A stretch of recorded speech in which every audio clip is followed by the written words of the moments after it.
ശ്രീധരന്റെ നേതൃത്വത്തിലുള്ള റിപ്പോർട്ട് വന്നിട്ടുള്ള UDF-ന്റെ കാലത്താണ്. ഞങ്ങൾ അത് പഠിച്ചപ്പോൾ അതിന് ഫീസിബിലിറ്റി ഇല്ല എന്നിട്ട് ഞങ്ങൾ മാറ്റിവെച്ചു. നിങ്ങളെ സംബന്ധിച്ച് വീണ്ടും വന്ന് തുടരാൻ വീണ്ടും ബഡ്ജറ്റിൽ പറഞ്ഞു 2018 ഉൾപ്പെടെ അന്ന് മുതൽ വീണ്ടും ആരംഭിച്ചു. ആ പദ്ധതിയെ സംബന്ധിച്ച് നിങ്ങളുടെ DPR സംബന്ധിച്ച് ഞങ്ങൾ ചോദിക്കുന്ന സംശയങ്ങൾക്ക് നിങ്ങൾക്ക് നിവാരണം വരുത്താൻ കഴിയാത്ത നിങ്ങളോട് ഞങ്ങൾ ഇനി എന്താ പറയുക? ഞാൻ പറയുന്നതാണ് നടപ്പിലാക്കുന്നത് മുഖ്യമന്ത്രി പറയുന്നു. DPR-നുള്ളത് മറ്റൊന്ന്. ശരി, മാത്രമല്ല ഈ ചർച്ചയിൽ ഓരോ തവണയും ഇടത് നേതാക്കൾ ഓരോ കാര്യങ്ങൾ പറയുമ്പോൾ ഇടത് നേതാക്കൾ മാത്രമല്ല ഇടത് അനുകൂലികൾ സർക്കാരിനെ അനുകൂലിക്കുന്നു. ഇപ്പോൾ ഒരു മെസ്സേജ് തന്നെ ഞാൻ വായിക്കുകയാണ്. അപ്പോൾ ഇപ്പോൾ ഹസ്കർ പറഞ്ഞതുമായിട്ട് ബന്ധപ്പെടുത്തിയാണ്.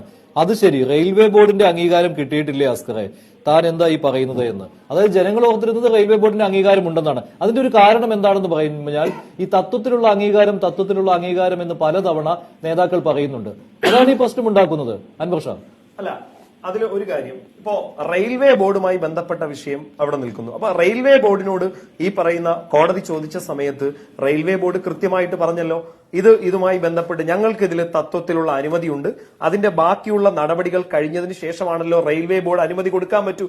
മന്ത്രിയോട് ചോദിച്ചു, മന്ത്രിയും പറഞ്ഞത് നിങ്ങൾക്ക് ഇതിന്റെ DPR-മായി ബന്ധപ്പെട്ട് ഇതിന്റെ സർവേയുമായി ബന്ധപ്പെട്ട് നിങ്ങൾക്ക് പോകാം, അതിന്റെ ഇനിഷ്യൽ സ്റ്റേജിൽ പോകാം, പൂർണ്ണമായ പഠനം നടത്തി അതിന്റെ റിപ്പോർട്ട് സമർപ്പിച്ചതിന് ശേഷം മാത്രമാണ് കേന്ദ്ര സർക്കാർ അനുമതി കൊടുക്കുന്നത് എന്ന്. അപ്പൊ ഇതിന്റെ ഇനിഷ്യൽ സ്റ്റേജ് തന്നെയാണ് നടക്കുന്നത് എന്ന് ആവർത്തിച്ചാണ് കേരളത്തിന്റെ മുഖ്യമന്ത്രിയും അതോടൊപ്പം തന്നെ കേരളത്തിലുള്ള ഇടതുപക്ഷവും ഇങ്ങനെ പറഞ്ഞുകൊണ്ടിരിക്കുന്നത്.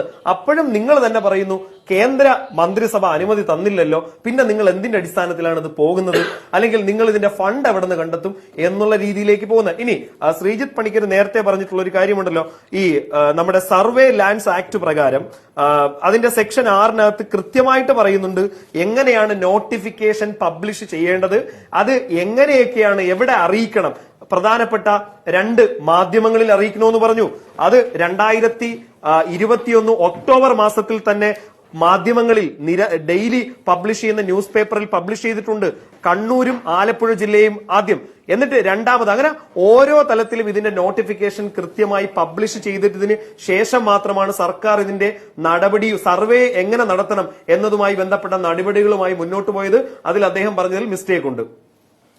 മറുപടി 1961 boundary survey and boundaries act ആണ് നിങ്ങൾ ഉദ്ദേശിക്കുന്നത് എങ്കിൽ അതിൽ ഓരോ ഏരിയയിലും നോട്ടിഫിക്കേഷൻ കൊടുക്കണമെന്ന് പറയുന്നുണ്ട്. അങ്ങനെയാണെങ്കിൽ ഈ ചങ്ങനാശ്ശേരി ഏരിയയിൽ കൊണ്ടുവന്നിരിക്കുന്ന നോട്ടിഫിക്കേഷൻ താങ്കൾ ഒന്ന് കാണിച്ചു തരണം, അല്ലെങ്കിൽ അത് ആരുടെ കയ്യിലാണുള്ളത് എന്നൊന്ന് പറയണം. സർവേക്ക് വേണ്ടിയാണ് എടുക്കുന്നതെങ്കിൽ സർവേ മാപ്പ് ഉണ്ടാകണമെന്ന് പറയണം. ആ സർവേ മാപ്പ് എവിടെയാണെന്ന് താങ്കൾ ഒന്ന് കാണിച്ചു തരണം. ഞാൻ ഈ പറയുന്നത് ശ്രീ ഹസ്കർ പറഞ്ഞിരിക്കുന്ന ബൗണ്ടറീസ് ആക്ടുമായി ബന്ധപ്പെട്ടാണ്. ആ നിയമത്തിൽ സോഷ്യൽ ഇമ്പാക്ടിന്റെ അസസ്മെന്റ് നടത്തുന്നത്, സാമൂഹ്യാഘാത പഠനം നടത്തുന്നതിനെ പറ്റി ഒരക്ഷരം പോലുമില്ല സാർ. അത് ഈ പറയുന്ന 2013 ആക്ടിലാണ്. ആ 2013 ആക്ടിൽ വളരെ കൃത്യമായിട്ട് പറയുന്നു, നിങ്ങൾ ഒരു വീട്ടിൽ ചെന്ന് കയറണമെന്നുണ്ടെങ്കിൽ 7 ദിവസത്തെ അഡ്വാൻസ് നോട്ടീസ് കൊടുത്തിരിക്കണം. പ്രാദേശിക ഭാഷയിലുള്ള നോട്ടിഫിക്കേഷൻസ് വാർഡ് തലത്തിൽ കൊടുത്തിരിക്കണം, കളക്ടർ ഓഫീസിലും തഹസിൽദാർ ഓഫീസിലും കൊടുത്തിരിക്കണം. ഈ 2 കാര്യങ്ങളും ചേർത്ത് വേണം പറയാൻ.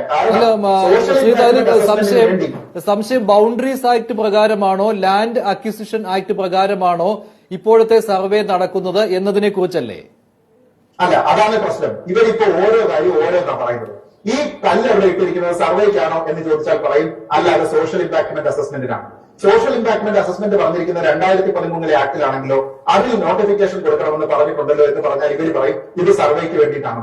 ഈ 2-നാണെങ്കിലും ഇതിന് പാലിക്കേണ്ടുന്ന മാനദണ്ഡങ്ങളുണ്ട്. ഓരോ ഏരിയ വൈസുള്ള നോട്ടിഫിക്കേഷൻ വേണമെന്ന് അതിനകത്ത് കൃത്യമായിട്ട് പറയുന്നുണ്ട്. അതെന്താണ് നിങ്ങൾ മറന്നു പോകുന്നത്? ഞാൻ ആ സെക്ഷൻ വായിക്കണമെങ്കിൽ ഡോക്യുമെന്റ് എന്തെങ്കിലുണ്ട്, ഞാൻ വേണമെങ്കിൽ വായിച്ചു തരാം. അല്ല, സോഷ്യൽ ഇമ്പാക്ടിന് വേണ്ടിയിട്ടാണ് നിങ്ങൾ ഈ പറയുന്നത്. നമ്മൾ ഈ സർവേ നടത്താനുള്ള സോഷ്യൽ ഇമ്പാക്ടിന് വേണ്ടിയിട്ടുള്ള കാര്യമാണ് ആ ആക്ടിനകത്ത് പറയുന്നത്. 961 ബൗണ്ടറീസ് ആക്ടിനകത്ത് എങ്ങനെ സർവേ നടത്തണം എന്നത് മാത്രമാണ് പറയുന്നത്. അതിനുള്ള നോട്ടിഫിക്കേഷൻ എങ്ങനെ പുറപ്പെടുവിക്കണമെന്നാണ് പറയുന്നത്. ഞാൻ ചോദിക്കാം, കൺഫ്യൂഷൻ നമുക്ക് തീർക്കാം. ഈ കുറ്റി ഇട്ടിരിക്കുന്നത് എന്തിനു വേണ്ടിയിട്ടാണ്? സർവേക്ക് വേണ്ടിയിട്ടാണോ സോഷ്യൽ ഇമ്പാക്ട്മെന്റ് അസസ്മെന്റിന് വേണ്ടിയിട്ടാണോ? പറയും. അത് 2ാമത്തെ ഘട്ടത്തിലാണ് സോഷ്യൽ ഇമ്പാക്ട്മെന്റ്. ഫസ്റ്റ് സർവേ ആണ്. ഈ കല്ലിടുന്നത് സർവേക്ക് വേണ്ടി മാത്രമാണ്. അതിനുശേഷമേ സോഷ്യൽ ഇമ്പാക്ട് വരികയുള്ളൂ. ശരി, കല്ലെടുക്കുന്ന സർവേക്ക് വേണ്ടിയിട്ടാണെങ്കിൽ നിങ്ങൾ ഏരിയ വൈസ് നോട്ടിഫിക്കേഷൻ കൊടുത്തിരിക്കണം. ആ ഏരിയ വൈസ് നോട്ടിഫിക്കേഷൻ ചങ്ങനാശ്ശേരിയിൽ കൊടുത്തിരിക്കുന്ന ഡേറ്റ് എന്ന് പറഞ്ഞു തരുമോ? ഏരിയ വൈസ് നോട്ടിഫിക്കേഷൻ തിരൂരിലും ചങ്ങനാശ്ശേരിയിലും കാസർഗോഡും കൊടുത്തിരിക്കുന്ന, താങ്കൾ ഈ 2 പത്രപരസ്യത്തിനെ പറ്റി പറഞ്ഞു. ഞാൻ പറയുന്നത് ഏരിയ വൈസ് കൊടുത്തിരിക്കുന്ന നോട്ടിഫിക്കേഷന്റെ ഡേറ്റുകളൊന്ന് പറഞ്ഞു. ഞാനും ഡേറ്റ് കൃത്യമായിട്ട് പറഞ്ഞിട്ടുണ്ട്. ഏത് ദിവസത്തെ നോട്ടിഫിക്കേഷനിലാണ് സർക്കാർ ഇന്ന ജില്ലകളിൽ എന്നുള്ളതിനെ പറ്റി പറഞ്ഞിട്ടുണ്ട്. ഏരിയ. ഏരിയ എന്ന് പറഞ്ഞാൽ ഡിസ്ട്രിക്ട് അല്ല. നിങ്ങൾ ഏത് പ്രദേശത്തേക്കാണ് പോകുന്നത് ആ പ്രദേശമാണ് ഏരിയ. ഏരിയ കമ്മിറ്റി ഓഫീസർ നിങ്ങൾ പറഞ്ഞിരിക്കുന്നത് പിന്നെ തിരുവനന്തപുരം ജില്ല ലാൻഡ് ബൗണ്ടറി എന്താണ്? അല്ലല്ലല്ല, അങ്ങനെ പറയല്ലേ, അങ്ങനെ പറയരുത്, ആൾക്കാരെ തെറ്റിദ്ധരിപ്പിക്കല്ലേ. അല്ലല്ല, ലാൻഡ് ബൗണ്ടറീസ് ആക്ട് പ്രകാരമാണ് ഇവിടെ ചെയ്യുന്നത്. അൻവർ ഷായ്ക്ക് എന്തെങ്കിലും ക്ലാരിറ്റി പ്രശ്നമുണ്ടെങ്കിൽ advocate B N Haskar telephone ലൈനിൽ തുടരുന്നുണ്ട്. അഡ്വക്കേറ്റ് ബി എൻ ഹസ്കർ, പൊളിച്ചടുക്കുകയാണ് ശ്രീജിത്ത് പണിക്കർ നിങ്ങളുടെ ഈ സർവേ എന്നൊക്കെ പറഞ്ഞു വരുന്ന തന്ത്രത്തെ. മറുപടി ഉണ്ടെങ്കിൽ പറയാം. സർവേ ഇതിൽ വളരെ കൃത്യമായിട്ടൊരു ഉത്തരവുണ്ട്. സർവേസ് ആൻഡ് ബൗണ്ടറീസ് ആക്ട് പ്രകാരമുള്ള സർവേ ആണ് ഇപ്പോൾ നടക്കുന്നത്. അതിന് കൃത്യമായ നോട്ടിഫിക്കേഷൻ അല്ലല്ല, നോട്ടിഫിക്കേഷൻ കയ്യിലുണ്ടെങ്കിൽ അതിനകത്തുണ്ട്. ഞാൻ ഈ ചർച്ച കഴിഞ്ഞ് ഇറങ്ങിയിട്ട് ഞാൻ ശ്രീജിത്ത് പണിക്കർക്ക് അയച്ചു തരാം. അല്ലല്ല, ആ ഉണ്ട് ശ്രീജിത്ത് പണിക്കർ. അല്ല, ശ്രീജിത്ത് പണിക്കർ പറയുന്നത് മാത്രമല്ല. അല്ലല്ല, നിങ്ങൾ ഈ സർക്കാർ ഇറക്കിയേക്കുന്ന നോട്ടിഫിക്കേഷൻ ജില്ലാ തലത്തിലാണ്. അത് നിങ്ങൾക്കറിയാലോ. അതിലാണ് ഏരിയാസ് മെൻഷൻ ചെയ്തേക്കുന്നത്. അല്ലാതെ ഏരിയ തലത്തിലെ നോട്ടിഫിക്കേഷൻ ഇറക്കാവൂലെന്നല്ല. അല്ലെന്ന് കേരള സർക്കാർ ഇറക്കിയേക്കുന്ന നോട്ടിഫിക്കേഷൻ ഞാനത് താങ്കളുടെ വാട്സപ്പിലേക്ക് ഇട്ടുതരാം. താങ്കൾ തെറ്റിദ്ധരിപ്പിക്കല്ലേ? അല്ല, താങ്കൾ തെറ്റിദ്ധരിപ്പിക്കരുതേ. താങ്കൾ തെറ്റിദ്ധരിപ്പിക്കണ്ട. അല്ല, സർക്കാർ ഇറക്കിയേക്കുന്ന നോട്ടിഫിക്കേഷൻ ജില്ലാ തലത്തിലാണോ അല്ലയോ? താങ്കൾ അത് പറയും. ഓൾറെഡി സർക്കാർ ജില്ലാ തലത്തിൽ ഇറക്കിയേക്കുന്ന നിങ്ങൾ തമ്മിലുള്ള കൺഫ്യൂഷൻ. ശ്രീജിത്ത്, ഇവര് പറയണ എന്താണെന്ന് വെച്ചാൽ ജില്ലാ തലത്തിൽ ഇറക്കിയിട്ടുണ്ട്, പിന്നെ ഓരോ പ്രദേശങ്ങൾ തിരിച്ച് വേണ്ട എന്നാണ് ഇവർ വാദിക്കുന്നത്. സർക്കാർ അതിനകത്ത് കൃത്യമായി പറയുന്നുണ്ട് നോട്ടിഫിക്കേഷൻ. അങ്ങനെയല്ല വേണ്ടത് എന്നാണ് നിയമത്തിൽ പറയുന്നത്. ഓരോ ജില്ലയിലും കടന്നു പോകുന്ന വില്ലേജുകൾ ഉൾപ്പെടെ എന്റെ കയ്യിൽ ലിസ്റ്റ് ഉണ്ട്. എന്റെ കയ്യിൽ ഓരോ ജില്ലയിലും ഏതൊക്കെ പ്രദേശങ്ങളിലൂടെയാണോ കടന്നു പോകുന്നത് ആ സ്ഥലങ്ങളിലെല്ലാം തന്നെ ആ പ്ലേസുകളെല്ലാം വോട്ട് ചെയ്തുകൊണ്ടുള്ള ലിസ്റ്റ് ഉണ്ട്. ഈ നിയമത്തിൽ പറയുന്നത് അങ്ങനെയല്ലേ. ഏരിയവൈസ് വേണമെന്നാണേ. ജില്ലാ നോട്ടിഫിക്കേഷൻ വേണമെന്നാണ് പറയുന്നത്. അല്ല ശ്രീജിത്തെ, ഇവര് പറയുന്നത് ശരി, നമുക്ക് നിയമം വിടാം. ഇവര് പറയുന്നത് എന്താണെന്ന് വെച്ചാൽ ഇതൊക്കെ ബോധ്യപ്പെടുത്തുമെന്നാണ്. സദസ്സുകൾ കൂടാൻ പോവുകയാണ് LDF, വീടുകൾ കയറി ഇറങ്ങി ബോധ്യപ്പെടുത്തുമെന്നാണ്. അത് ബോധ്യപ്പെടുത്തി ചരിത്രമുണ്ട് കേട്ടോ, ബോധ്യപ്പെടുത്തി ചരിത്രമുണ്ട് മുമ്പ്. അല്ല, ശ്രീജിത്തിന് ഈ വിഷയത്തിൽ ബുള്ളറ്റ് ട്രെയിനിന്റെ വിഷയത്തിൽ ഇതൊന്നും കണ്ടിട്ടില്ല കേട്ടോ. എല്ലാ വിഷയത്തെ പറ്റി അഭിപ്രായം പറയുന്ന ശ്രീജിത്ത് എന്താണ് ബുള്ളറ്റ് ട്രെയിനുമായി ബന്ധപ്പെട്ട വിഷയത്തിൽ ഇതൊന്നും പറഞ്ഞിട്ടില്ല. അത് അല്ലപ്പോ 4 വന്നിട്ടുണ്ട്. 4 പുതിയ കേന്ദ്ര സർക്കാർ പുതിയ നോട്ടിഫിക്കേഷൻ വന്നിട്ടുണ്ട്. 4 ബുള്ളറ്റ് ട്രെയിനുകൾ. ഇപ്പൊ തന്നെ പറയാം, ഇതെല്ലാം തന്നെ ഇൻഡസ്ട്രിയൽ ഏരിയയാണ്. സാധാരണക്കാർക്ക് യാത്ര ചെയ്യാനല്ല, ഇൻഡസ്ട്രിയൽ ട്രാവലർക്ക് വേണ്ടിയിട്ടാണ്. ഓരോന്ന് പറയുമ്പോൾ താങ്കൾക്ക് ഇൻഡസ്ട്രിയൽ കേരളം എന്നും ഇങ്ങനെ കിടന്നാൽ മതി എന്നാണോ താങ്കളുടെ ഉദ്ദേശം? നിങ്ങളിവിടെ ഇൻഡസ്ട്രിയൽ യാത്രയാണ് ഉദ്ദേശിക്കുന്നതെങ്കിൽ ആന്തൂരിൽ ആത്മഹത്യ ചെയ്ത സാധന്റെ വീടുകളാണ് എനിക്ക് ആൾക്കാർ പോകുന്നത്. ഇൻഡസ്ട്രി ആണല്ല. അപ്പൊ ഇൻഡസ്ട്രി ആദ്യം കൊണ്ടുപോവാം കേട്ടോ. ആദ്യം ഇൻഡസ്ട്രി കൊണ്ടുപോവാം, എന്നിട്ട് നമുക്ക് ഇൻഡസ്ട്രിയൽ ട്രാവലറെ കൊണ്ടുപോവാം. അല്ല, താങ്കൾക്ക് എപ്പോഴും കേരളം ഇങ്ങനെ തന്നെ മതി എന്നാണോ? ഒരു സ്ഥലത്ത് ഗവൺമെന്റായോ ഇവിടെ ഗവൺമെന്റായോ അതെങ്ങനെയാ അംഗീകരിക്കാൻ കഴിയുന്ന ശ്രീജിത്തെ? അല്ല, ഇപ്പോൾ 4 എണ്ണമാണ് കേന്ദ്ര സർക്കാർ ഓൾറെഡി അനൗൺസ് ചെയ്തിട്ടുള്ളത്. പുതിയ വാർത്തയാണ്. 2021-22 ജനുവരി മാസം. ഞാൻ പറഞ്ഞല്ലോ, ഇൻഡസ്ട്രിയൽ ടൗണുകൾ ഉണ്ടാക്കിയതിനു ശേഷം നിങ്ങൾ അതിനെ വെട്ടിപ്പിക്കാനായിട്ട് കേരളം കൊണ്ടുവരുന്നു. ഇവിടെ അല്ലെങ്കിൽ അതെ, ഞങ്ങൾ പറയുന്നു ഇത് ടൗൺഷിപ്പ്. കേരളയിൽ വരുന്നതോടുകൂടി ടൗൺഷിപ്പ് ആകും. ആ കേരളത്തിലേക്ക് വികസനം വരും എന്നുള്ളത് കൊണ്ടല്ലേ പറയുന്നത്. കേരളത്തിന്റെ മുഖ്യമന്ത്രി ആവർത്തിച്ച് പറയുകയല്ലേ. അല്ല, ശ്രീജിത്ത് പണിക്കർക്ക് കേരളത്തിന്റെ മുഖ്യമന്ത്രിയെ തന്നെ വിശ്വാസമില്ല, പിന്നെ എങ്ങനെയാ? കേരളത്തിലെ സർക്കാരിന് വിശ്വാസമില്ല, പിന്നെ എങ്ങനെ വ്യവസായം കൊണ്ടുവരൂ എന്ന് പറയുന്നത്? ഞാനതിന് ഇടപെട്ട് പറയുകയാണ്. അൻവർ ഷാ, താങ്കൾ ഇങ്ങനെ ചോദ്യം ചോദിക്കുമ്പോൾ മറ്റൊരു കാര്യമുണ്ട്. ഇന്നലെ സംസാരിച്ച സ്ത്രീകളിൽ ഭൂരിപക്ഷം പേരും എല്ലാവരും തന്നെയാണ്, അവരെല്ലാം ഇടതുപക്ഷ അനുഭാവികളാണ് ഞങ്ങളെന്ന് പറയുന്നുമുണ്ട്. അതെങ്ങനെ സംഭവിക്കുന്നു? അവർക്ക് മുഖ്യമന്ത്രിയെ വിശ്വാസമില്ലാതെ പോകുന്നത് എന്തുകൊണ്ടാണ്? അല്ല, മഞ്ജുഷ തന്നെ കഴിഞ്ഞ ദിവസം കണ്ടു. ഞാൻ ഒരു ലേഡി പറയുന്നത്, ഞാൻ ഒരു വീടിന് ലൈഫ് മിഷനുമായി ബന്ധപ്പെട്ട് ഞാൻ വീടിന് അപ്ലൈ ചെയ്തിട്ട് 12 വർഷമായി, എനിക്ക് ഇത്രയും നാളായിട്ട് അത് കിട്ടിയില്ല. ഇന്നത്തെ ദിവസം അവർക്ക് ലൈഫ് മിഷനിൽ അപ്ലൈ ചെയ്തതും അതോടൊപ്പം തന്നെ ലൈഫ് മിഷനുമായി ബന്ധപ്പെട്ട് അവരുടെ ഭർത്താവിന്റെ പേരിൽ വീട് കൊടുത്തതും ഒക്കെ തന്നെ കൃത്യമായിട്ട് ഇന്ന് സോഷ്യൽ മീഡിയാസിൽ വന്നതാണ്. അപ്പൊ ഇത് എന്ന് പറയും ഇനി അല്ല, സ്ത്രീകൾ നുണ പറയുന്നതല്ല, ഇതിൽ ഒരു പക്ഷത്ത് സ്ത്രീകളെ കൃത്യമായിട്ട് ഇതിലേക്ക് കൊണ്ടുവരുന്നു. നമ്മൾ കണ്ടു ഉമ്മൻചാണ്ടിയുടെ വീട്ടിൽ പോയ സ്ത്രീയും അല്ലല്ല അൻവർ ഷാ ആ സ്ത്രീകളുടെ സ്വാഭാവികമായ പ്രതികരണം അല്ല, അങ്ങനെയുള്ള സ്ത്രീകൾ അവരുടെ സാധാരണക്കാരായിട്ടുള്ള അവരുടെ ആശങ്ക പരിഹരിക്കപ്പെടേണ്ടതുണ്ട്. ഇതിലേക്ക് രാഷ്ട്രീയവുമായി വരുന്ന ഇന്നും മഞ്ജുഷ കണ്ടു കാണും, ഒരു രണ്ട് സ്ത്രീകൾ ഒരു കോൺഗ്രസിന്റെ കൊടിയും പിടിച്ച് കേരളിന്റെ കുറ്റിയെടുത്ത് കൊണ്ടുവന്ന് ഒരു കുളത്തിലേക്ക് ഇടുന്ന കാഴ്ച നമ്മളൊക്കെ കണ്ടതാണ്. അതിൽ കോൺഗ്രസിന്റെ നേതാക്കളാണ് കൂടെയുള്ളത്. അപ്പൊ അതിനെ മഞ്ജുഷ് എങ്ങനെ പറയും? അല്ല, ഇന്ന് തൊട്ട് കോൺഗ്രസ് ആ സമരരംഗത്തുണ്ട്. കാരണം അത് പ്രതിപക്ഷത്തിന്റെ ധർമ്മം കൂടിയാണ്. അല്ലല്ല, ജനങ്ങളുടെ ഇപ്പോൾ CPM ആണ്, LDF ആണ് പ്രതിപക്ഷത്തെ. അപ്പൊ കോൺഗ്രസ് അതിലേക്ക് സ്വാഭാവികമായിട്ടും രാഷ്ട്രീയമുണ്ടെന്ന് അവർ തന്നെ സമ്മതിക്കുന്നുണ്ട്. ഇവിടെ ഇരുന്ന് ജ്യോതികുമാർ ചാമക്കാൽ അല്പം മുമ്പ് പറഞ്ഞല്ലോ, രാഷ്ട്രീയമാണ്, രാഷ്ട്രീയ ഉദ്ദേശത്തോടു കൂടി ഞങ്ങൾ ഇടപെടുന്നുണ്ട്. പക്ഷെ അവർ ഇടപെടുന്നത് ജനപക്ഷത്താണ് ഇപ്പോൾ ഇടപെടുന്നത്. ഇപ്പോൾ അവരെ കുറ്റപ്പെടുത്താൻ പറ്റുകയില്ല. ശ്രീജിത്ത്, തീർച്ചയായും നോക്കൂ, ഇതിൽ വളരെ വലിയ അബദ്ധമാണ് കോൺഗ്രസുകാർ ഇതിനകത്ത് ഇടപെടാൻ പറ്റില്ല എന്നൊക്കെ പറയുന്നത്. അത് ഈ നാട്ടിലെ ഒരു ജനാധിപത്യ പാർട്ടിയാണ്, അല്ലാതെ അത് ജനങ്ങൾക്ക് വേണ്ടി അല്ലാതെയുള്ള ഒരു പാർട്ടിയല്ല. അത് ജനങ്ങളുടേതായിട്ടുള്ള വിഷയങ്ങൾ എടുത്തിട്ട് പ്രവർത്തിക്കുന്ന പാരമ്പര്യമുള്ള രാഷ്ട്രീയ പാർട്ടികളാണ് ഇവിടെ ഉള്ളതല്ല. അങ്ങനെ നിങ്ങൾ തന്നെ പറഞ്ഞിട്ടുണ്ടല്ലോ ശ്രീ അൻവർ ഷാ, ഒന്ന് ആലോചിച്ച് നോക്കൂ. ബഹുജനങ്ങളുടേതായിട്ടുള്ള വിഷയങ്ങൾ ഏറ്റെടുത്ത് അതിൽ പ്രക്ഷോഭങ്ങൾ ഉണ്ടാക്കിയതിനു ശേഷമല്ലേ നിങ്ങളും ഇവിടെ ഭരണത്തിലേക്ക് വന്നിരിക്കുന്നത്? അപ്പൊ ആ സമയത്തെല്ലാം തന്നെ നോക്കൂ, ഇവിടെ CPM-ന്റെ ആൾക്കാർ ചുവന്ന കൊടി പിടിച്ച് എവിടേക്ക് വന്നിരിക്കുന്നു എന്ന് മറ്റുള്ള ആൾക്കാർ പറഞ്ഞാൽ നിങ്ങൾ എന്ത് മറുപടി ആയിരിക്കും പറയുക? അത് ജനങ്ങളുടേതായിട്ടുള്ള ഒരു വിഷയമാണ്, സ്വാഭാവികമായിട്ടും ഞങ്ങൾ അതിലൊരു പൊസിഷൻ എടുക്കുന്നു എന്നല്ലേ പറയുന്നത്. അതിവിടെ നിങ്ങളല്ലാതെ മറ്റു കക്ഷികൾക്കൊന്നും തന്നെ കോൺഗ്രസിനോ BJP-ക്കോ ഒന്നും ഏറ്റെടുക്കാൻ പറ്റില്ല എന്നാണ്. അപ്പൊ അതുകൊണ്ടാണ് ഞാൻ പറഞ്ഞത് ഇതൊരു ബഹുജനങ്ങളുടെ പ്രശ്നമാണ്.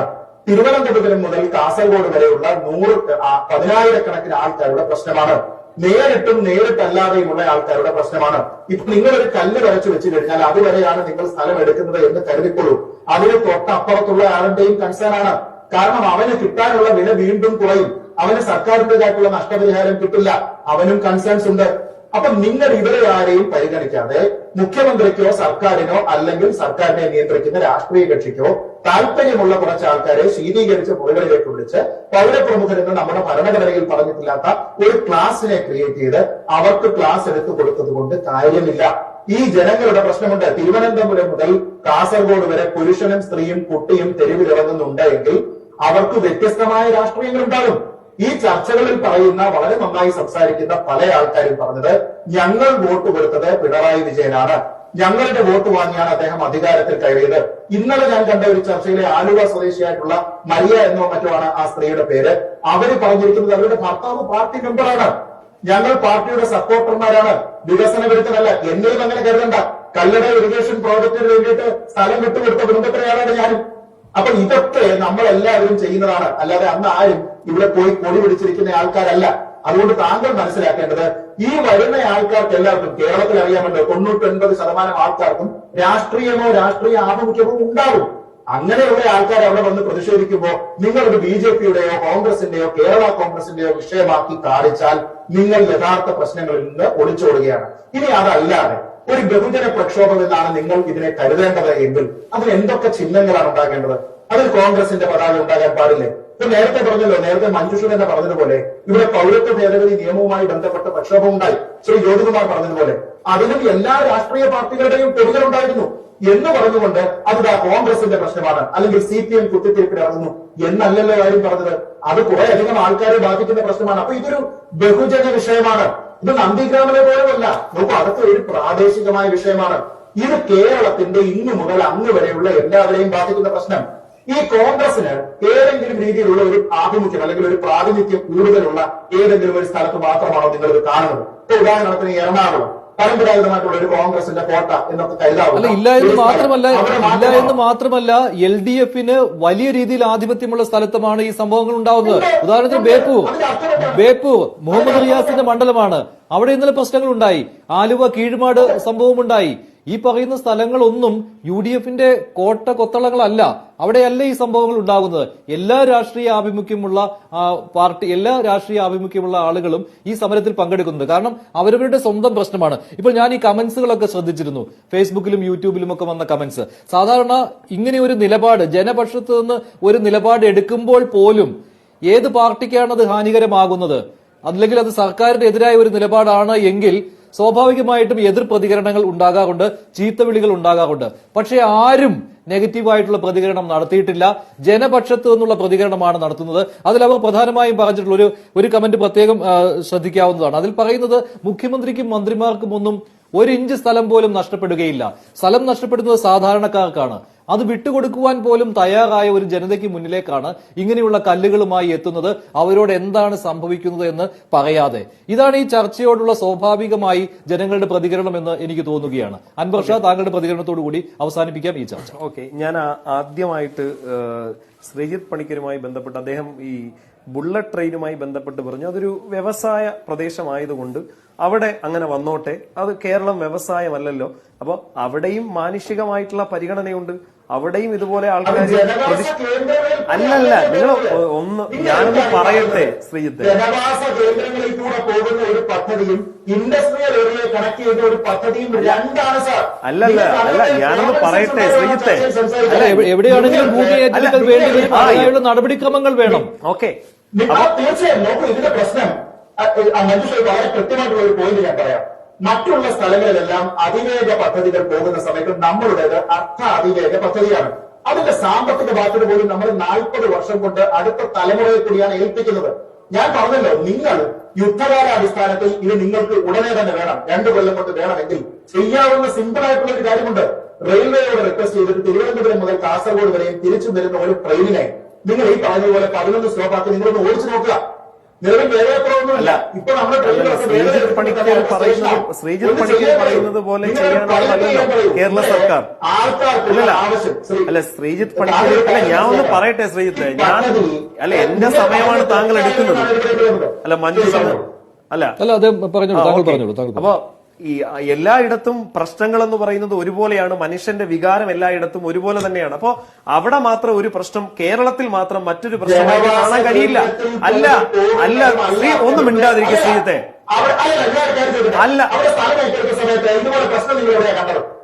അവിടെ സ്ഥലം ഏറ്റെടുത്ത സമയത്ത് ഇതുപോലത്തെ പ്രശ്നം നിങ്ങൾ കണ്ട സ്ഥലം പറയും. അപ്പൊ നമുക്ക് ഈക്വൽ ആവില്ല, പാരലാവും. പറയും. കേട്ടില്ല. നിങ്ങൾ എന്താണ് ഇതിന് തുല്യമായിട്ട് കേരളത്തിലുണ്ടായി തുല്യമായിട്ട് കുറ്റി വീഴ്ച സമയം നിങ്ങൾ എവിടെയാണ്? അല്ല അതിൽ മറ്റുള്ള പ്രശ്നങ്ങളുണ്ട്. കാരണം മറ്റ് സംസ്ഥാനങ്ങളിൽ ഭൂമി ഏറ്റെടുക്കുന്നത് പോലെയുള്ള ആ ഒരു അതേ രീതിയല്ല കേരളത്തിൽ.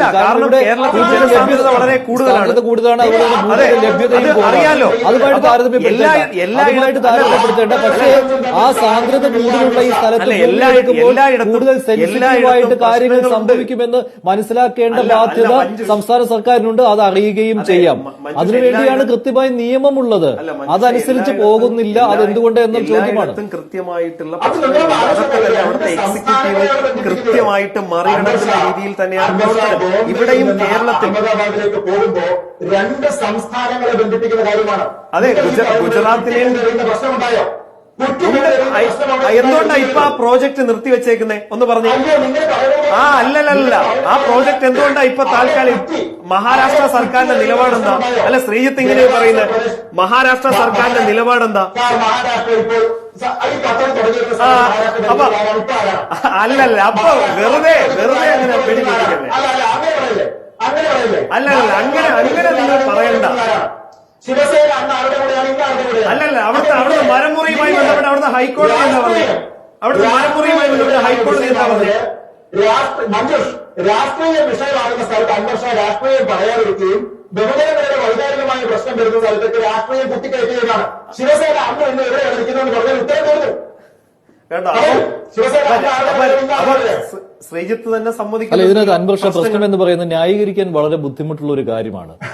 കാരണം ഈ സർക്കാരിന്റെ ഈ പ്രവൃത്തിയെ ന്യായീകരിക്കുക എന്നുള്ളത് വലിയ ബുദ്ധിമുട്ടുള്ള കാര്യമാണ്. അതുകൊണ്ടാണ് നിങ്ങളുടെയൊക്കെ ഞാൻ താങ്കളുടെ താങ്കളുടെ ബുദ്ധിമുട്ട് ഞാൻ മനസ്സിലാക്കുന്നുണ്ട്. കാരണം ന്യായീകരിക്കാൻ ഇപ്പൊ ഞാൻ ഇതിനെ ന്യായീകരിക്കുകയാണെങ്കിൽ എനിക്ക് ന്യായീകരിക്കാൻ ബുദ്ധിമുട്ടായിരുന്നു. പക്ഷെ ജനപക്ഷത്ത് നിന്നൊരു ന്യായീകരണം നടത്തുമ്പോൾ എനിക്കതിനെ വളരെ എളുപ്പത്തിൽ ന്യായീകരിക്കാൻ കഴിയുകയില്ല. മഞ്ജുഷ, ഇതൊക്കെ ജനങ്ങൾക്ക് ഉപകാരപ്പെടുന്ന പദ്ധതിയാണ്. ജനങ്ങളുടെ ആശങ്കകൾ ദൂരീകരിക്കണം. അതോടൊപ്പം തന്നെ അവർക്ക് കൊടുക്കേണ്ട കൃത്യമായിട്ടുള്ള കോമ്പൻസേഷൻ കൊടുക്കണം.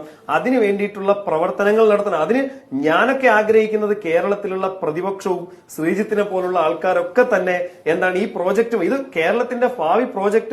ശ്രീജിത്തിനെ അറിയാഞ്ഞിട്ടൊന്നുമല്ല, ശ്രീജിത്തിന് അതിനെപ്പറ്റി കൃത്യമായിട്ട് മനസ്സിലാക്കാനുള്ള ഞാൻ ഒരു കമന്റ് കൂടി വായിക്കുകയാണ്. നേരത്തെ ഇവിടെ അൻവർ ഷായും ഹസ്കറും ഒക്കെ പറഞ്ഞ ഒരു കാര്യമാണ്. അതിനോട് ബന്ധപ്പെടുത്താവുന്ന ഒരു കമന്റാണ്. സുമേഷ് KS എന്ന ആളാണ് ഫേസ്ബുക്കിൽ ഈ കമന്റ് അയച്ചിരിക്കുന്നത്. അദ്ദേഹം പറയുകയാണ്, ഈ പ്രതിഷേധിച്ച ആളുകൾ മുഴുവനും കോൺഗ്രസുകാരായിരുന്നുവെങ്കിൽ ഇടതുപക്ഷം ഒരിക്കലും ഭരണത്തിൽ വരികയുണ്ടാകുമായിരുന്നില്ല എന്ന്, വരികയില്ലായിരുന്നു എന്ന്. ഞാൻ മുമ്പ് പറഞ്ഞത് തന്നെയാണ്. ഇതേ പോയിന്റാണ് ഞാൻ പറഞ്ഞത്. അങ്ങനെ ആൾക്കാരെ ഇറക്കാനുള്ള കപ്പാസിറ്റി കോൺഗ്രസിന് ഉണ്ടായിരുന്നെങ്കിൽ കേരളം ഇന്ന് കോൺഗ്രസ് ഭരിച്ചേനെ. ജനങ്ങൾ പ്രതിഷേധത്തിലേക്ക് അപ്പോൾ അത് പൊളിഞ്ഞടങ്ങി. ഈ നിങ്ങൾ തന്നെയാണ് പറഞ്ഞത് ഈ പ്രതിഷേധിക്കുന്നവരൊക്കെ കോൺഗ്രസ്സുകാരാണ്. അവിടെ കോൺഗ്രസിന്റെ കൊടിയുണ്ട്, അത് വെച്ചുകൊണ്ടാണ് എടുത്ത് ഈ സർവേ ഞാൻ ഈ പൂർണ്ണമായിട്ടും പറഞ്ഞിട്ടില്ല പ്രതിഷേധിക്കുന്നവർ പൂർണ്ണമായും കോൺഗ്രസ്സുകാരാണെന്നോ BJP. അതിനിടയിലേക്ക് ഈ സാധാരണക്കാരുടെ ഇടയിലേക്ക് അവരുടെ ആശങ്കകൾ കൂടുതൽ വർദ്ധിപ്പിക്കാനായി കോൺഗ്രസിന്റെ നേതാക്കന്മാരും കോൺഗ്രസിന്റെ സംഘടനാ സംവിധാനവും പ്രവർത്തിക്കുന്നുണ്ട്. BJPയുടെ നേതാക്കന്മാർ വരുന്നുണ്ട്.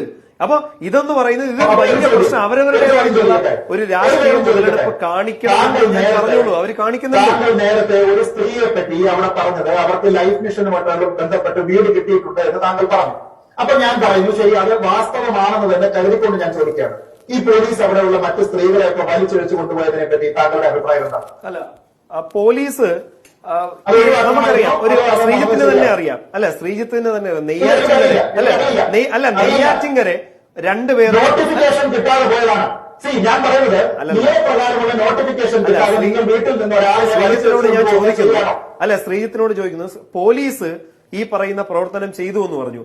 നെയ്യാറ്റിങ്കര വിഷയത്തിൽ ശ്രീജിത്തിന്റെ നിലപാട് എന്തായിരുന്നു? ഈ പോലീസ് വിഷയത്തിൽ നിങ്ങൾ നോട്ടീസ് കൊടുക്കുന്ന കാര്യമാണോ? അഡ്വാൻസ് നോട്ടീസ് കൊടുക്കേണ്ടുന്ന ഒരു കാര്യമായിട്ടാണോ നിങ്ങൾ നെയ്യാറ്റിന്റെ വിഷയം കമ്പയർ ചെയ്തത്? അല്ലല്ല, ദിവസം നിങ്ങൾ നോട്ടീസ് കൊടുക്കേണ്ട നിങ്ങൾ ഇല്ല. സോഷ്യൽ ഇമ്പാക്ടിന്റെ അസസ്മെന്റ് നിങ്ങൾക്ക് പറയുകയും നിങ്ങൾ മുന്നോട്ടായിട്ട് ആൾക്കാരെ സോഷ്യൽ ഇമ്പാക്ട്സ് വരാനൊരു അടുത്ത ഘട്ടത്തിൽ മാത്രമാണ് സോഷ്യൽ ഇമ്പാക്ട് വരുന്നത്. അതിന്റെ പഠനം നടക്കുന്നത് ഇപ്പൊ സർവേ അല്ലേ നടക്കുന്നത്. നിങ്ങൾ എന്തിനാ ശ്രീജിത്ത് ഇവിടെ വന്ന് നിരന്തരം തെറ്റിദ്ധരിപ്പിക്കുന്നത്? സോഷ്യൽ ഇമ്പാക്ടിന് വേണ്ടിയിട്ടാണ് ഈ കല്ലിടുന്നത്. അല്ല, സർവേ എന്തിനാ? അല്ല, സർവേ എന്തിനാ ശ്രീജിത്തെ? അല്ലല്ല, സർവേ എന്തിനാ നടത്തുന്നത്? കേട്ടില്ല. 2013 രേഖയെ പറ്റി സോഷ്യൽ ഇമ്പാക്ടിന്റെ അസസ്മെന്റിനെ കുറിച്ച് അല്ല, അത് അടുത്ത ഘട്ടത്തിലേക്കാണ് സോഷ്യൽ ഇമ്പാക്ട് വരുന്നത്. നമുക്ക് ആദ്യം ഭൂമിയെ പറ്റി കൃത്യമായ ധാരണയില്ലാതെ എവിടെ കല്ലിട്ടാലല്ലേ ശ്രീജിത്തെ എന്തെങ്കിലും ചെയ്യാൻ പറ്റൂ? അല്ല, ശ്രീജിത്ത് നിരന്തരം തെറ്റിദ്ധരിപ്പിക്കുന്നത് സോഷ്യൽ ഇമ്പാക്ടിന് വേണ്ടിയിട്ടുള്ള നോട്ടിഫിക്കേഷൻ അല്ല, സർവേക്കുള്ള നോട്ടിഫിക്കേഷൻ ആണ്. ആണോ അല്ലയോ? അല്ല, സ്ത്രീകളെ ഈ കേരളം വന്നാലുള്ള ഗുണഗണങ്ങളെ പറ്റിയൊക്കെ എനിക്കറിയാം എന്ന് അല്ല, ശ്രീജിത്തിന് കൃത്യമായിട്ട് അറിയാം. പിന്നെ ശ്രീജിത്തിന് ഈ കേരള പദ്ധതിയെ എതിർത്താൽ മാത്രമേ അല്ല, ശ്രീജിത്ത് പണിക്കർക്ക് ഈ പദ്ധതിയെ എതിർത്താൽ മാത്രമേ ശ്രീജിത്തിന്റെ യാത്ര ചെയ്യും. ഉറപ്പല്ലേ? ശ്രീജിത്തിന്റെ യാത്ര ചെയ്യും. ശ്രീജിത്തിന് കൃത്യമായിട്ടറിയാം ഈ പദ്ധതി കേരളത്തിന്റെ ഭാവി വികസനത്തിന് വേണ്ടിയിട്ടുള്ള പദ്ധതിയാണെന്നറിയാം. ഇവിടെയുള്ള മഞ്ജുസിനറിയാം, ഇവിടെയുള്ള കേരളത്തിലുള്ള എല്ലാ ആൾക്കാർക്കും ഒരു കാര്യം ചോദിക്കട്ടെ, എല്ലാവർക്കും അറിയാം വികസനം വേണമെന്നുള്ളത്. ഇക്കാര്യത്തിൽ ശ്രീജിത്തിന് എതിരഭിപ്രായം ഉണ്ടാകാൻ വഴിയില്ല. വികസനം വേണമെന്നുള്ളത് ഈ പ്രതിഷേധിക്കുന്നവർ പോലും പറയുന്നുണ്ട്. അവർ ഭൂമി വിട്ടുകൊടുക്കാൻ പോലും തയ്യാറാണെന്ന് പറയുന്നുണ്ട്. അതല്ലാതെ ഞങ്ങളുടെ ഭൂമി വിട്ടുകൊടുക്കില്ല എന്ന് അവർ പറയുന്നില്ല. കോമ്പൻസേഷനെ പറ്റി ഒരു ധാരണ ഉണ്ടാകാത്തതാണ് അവർ പറയുന്ന കാര്യം. ഇത് ഭൂമി ഏറ്റെടുക്കലാണോ സർവേ ആണോ എന്ന് വ്യക്തത വരുത്താത്തതാണ് അവർക്കുള്ള പ്രശ്നം. ഇത് തന്നെയാണ് നമ്മളെല്ലാം ചർച്ചയാക്കുന്നത്. അതിനിടെ വികസനത്തെ തടസ്സപ്പെടുത്തുന്നു എന്ന് പറയരുത്. വികസനത്തെ തടസ്സപ്പെടുത്തിയവർ തന്നെ പിന്നീട് സിഹാൽ ഉണ്ടായപ്പോൾ എന്താണ് കാട്ടിക്കൂട്ടിയത് എന്ന് ഇവിടെയുള്ളവർക്കൊക്കെ അറിയാം. അന്ന് കാട്ടിക്കൂട്ടിയത് എന്താണെന്നും പിന്നീട് യാത്ര ചെയ്യുന്നതും അറിയാവുന്ന കാര്യമാണ്. അതുകൊണ്ട് അത് പറയരുത്. വികസനത്തെ അല്ല ഇവിടെ തടസ്സപ്പെടുത്തുന്നത്, വികസനത്തിന്റെ പേരിൽ ജനത്തെ അടിച്ചോടിക്കുന്നതിനെയാണ്, അല്ലെങ്കിൽ അവരുടെ സംശയം ദൂരീകരിക്കാതെ ഇതുമായി മുന്നോട്ട് പോകുന്നതിനെയാണ് അൻവർ ഷാ. അല്ല, ജനങ്ങളെ കൃത്യമായിട്ട് ബോധിപ്പിക്കുന്നുണ്ട്. ഞാൻ ആദ്യം മുതൽ ഇവിടെ പറയുന്നത് കേരളത്തിന്റെ എക്സിക്യൂട്ടീവിന്റെ ഹെഡ് മുഖ്യമന്ത്രിയാണ്. ആ മുഖ്യമന്ത്രിക്ക് ബാധ്യതയുണ്ട്. കേരളത്തിലെ മന്ത്രിമാർ നമുക്കറിയാം, ഇപ്പൊ റീസെന്റ് മന്ത്രിമാരും MLA-മാരും എല്ലാവരും നിയമസഭയ്ക്കകത്താണല്ലോ.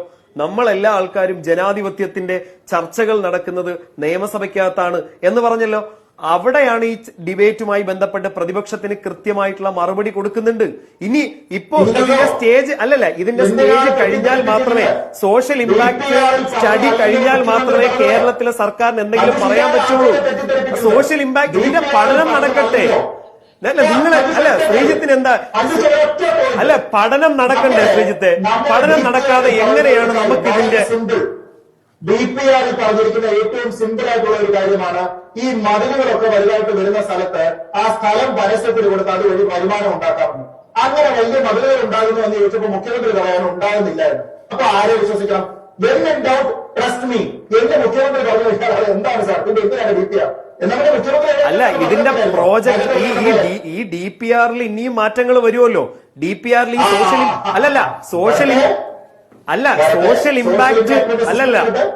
സോഷ്യൽ ഇമ്പാക്ട് സ്റ്റഡിയുമായി ബന്ധപ്പെട്ട് ഇനി കാര്യങ്ങൾ വരുമ്പോ ഇതിൽ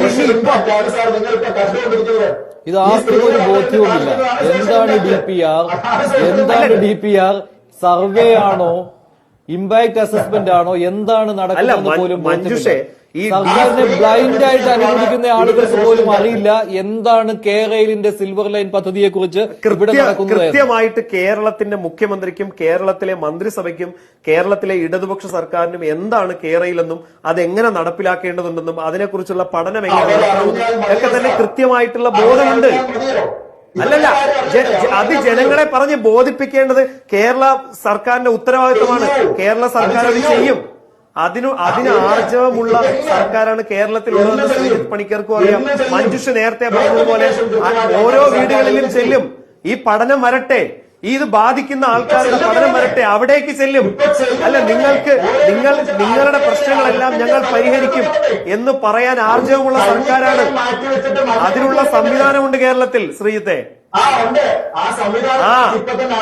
ശ്രീജിത്ത് എല്ലാത്തിനെയും കണ്ണുമടച്ച് എതിർക്കുന്ന നമുക്ക് നിർത്താം. 2 മണിക്കൂറായി ചർച്ച ഇങ്ങനെ നീണ്ടുപോയിട്ട് ഈ